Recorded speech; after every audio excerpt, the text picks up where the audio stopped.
मुझे नहीं लगता किस परिप्रेक्ष्य में कहा है, लेकिन राहुल गांधी जी जो कांग्रेस का नेतृत्व करते हैं और एक उस वंश परंपरा से आते हैं, लेकिन भारत की राजनीति, भारत के लोकतंत्र को समझने के लिए जिस परिपक्वता की आवश्यकता होती है, उस किस्म की समझ अभी भी उन्होंने विकसित की नहीं है। राजस्थान सरकार ने फैसला लिया है, गाय को आवारा पशु नहीं बोला जाएगा सर। देखिए, गाय भारत की संस्कृति का प्राण है और मुझे लगता है कि गाय को केवल पशु नहीं, एक माता का दर्जा हम लोगों ने दिया है। भारत की एक छोटे घर की भी आर्थिक ताकत है, संबल है गाय, और इसलिए गौ माता के संरक्षण के लिए, संवर्धन के लिए जो कुछ किया जा सकता है, मुझे लगता है कम है।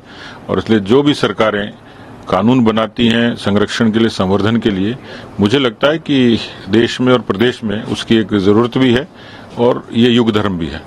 सर, झारखंड और महाराष्ट्र का चुनाव धीरे धीरे परवान पर चढ़ चुका है, किस तरीके से अभी हाल फिलहाल किस तरीके की स्थिति है? देखिए, झारखंड और महाराष्ट्र के बारे में भी वही मिथक है जो हरियाणा के बारे में था, लेकिन हरियाणा में भारतीय जनता पार्टी की नीतियों की जीत हुई, भारतीय जनता पार्टी के संगठन के विचार की जीत हुई। मुझे लगता है कि केंद्र की सरकार की डबल इंजन की भावना को महाराष्ट्र और झारखंड की जनता भी समझती है।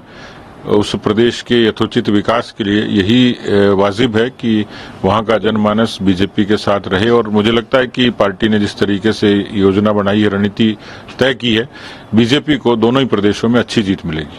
राजस्थान में 7 सीटों का उपचुनाव है सर, कांग्रेस के पास 6 सीट थी, बीजेपी के पास 1 सीट थी, किस तरीके से मान रहे हैं 7 सीटों का? देखिए, हरियाणा के चुनाव के बाद जैसे मैंने कहा, झारखंड, मध्य प्रदेश, झारखंड और महाराष्ट्र तो है ही, लेकिन उपचुनाव पर भी एक इसका व्यापक असर रहेगा, कार्यकर्ताओं के मनोबल के लिहाज से भी और जनता और समर्थक शुभचिंतकों के बीच में भी। तो इन उपचुनाव में भारतीय जनता पार्टी को अच्छी बढ़त मिलेगी, ऐसा मेरा मानना है। और वीडियो के लिए हमारे चैनल को सब्सक्राइब करें और बेल आइकन को दबाएं।